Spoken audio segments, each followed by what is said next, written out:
ವೀಕ್ಷಕರೇ ನಮಸ್ಕಾರ. ನಾನು ಇವತ್ತಿರೋದು ಮೈಸೂರು ವಿಜಯನಗರ ರಿಂಗ್ ರೋಡ್ ಹತ್ರ ನಾನು ನಿಂತಿದ್ದೀನಿ. ಒಂದು ಧಮಾಕ ಕಮರ್ಷಿಯಲ್ ಪ್ರಾಪರ್ಟಿ ಖಾಲಿ ನಿವೇಶನ ನಾನು ನಿಮಗೆ ತೋರಿಸ್ತಾ ಇರುವಂಥದ್ದು. ನೀವೇನು ನೋಡ್ತಾ ಇದ್ದೀರಾ, ಇದು 60 ಇಂಟು ಅಂದರೆ ಇದು ಮುಂಭಾಗಕ್ಕೆ 60, ಹಿಂಭಾಗಕ್ಕೆ 82. So 62 into 80 ಸೇಲಿಗಿರುವಂಥದ್ದು. ಡಬಲ್ ಸರ್ವಿಸ್ ರೋಡ್ಗೆ ನೋಡಿ, ಇದೊಂದು ಸರ್ವಿಸ್ ರೋಡ್. ಇದು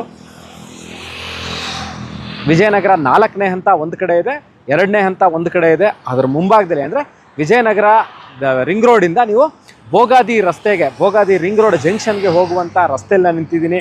ನನ್ನ ಹಿಂಭಾಗದಲ್ಲಿ ನಿಮಗೆ ಕಾಣ್ತಾ ಇರುವಂಥದ್ದು ಕಮರ್ಷಿಯಲ್ ಸೈಟ್ ಫಾರ್ ಸೇಲ್ ಇದೆ. ವೆಸ್ಟ್ ಫೇಸಿಂಗ್ ಪ್ರಾಪರ್ಟಿ ಇದು. ಇದ್ರ ಬಗ್ಗೆ ಅಂದರೆ ಇದು ಮೂಡ ಅಲಾಟೆಡ್ ಸೈಟ್. ಇದು ತಮಗೆ ಇದ್ರ ಬಗ್ಗೆ ಇನ್ನಷ್ಟು ಮಾಹಿತಿ ಅಂದರೆ commercial site which is for sale, ಇದ್ರ ಬಗ್ಗೆ ಲೊಕೇಶನ್ನು, ಡೀಟೇಲ್ಸು, ರೇಟು ಡಿಸ್ಕ್ರಿಪ್ಷನ್ ಹಾಕಿರ್ತೀವಿ. ಅಕಸ್ಮಾತ್ ಇನ್ನಷ್ಟು ಮಾಹಿತಿ ಬೇಕಿದ್ರೆ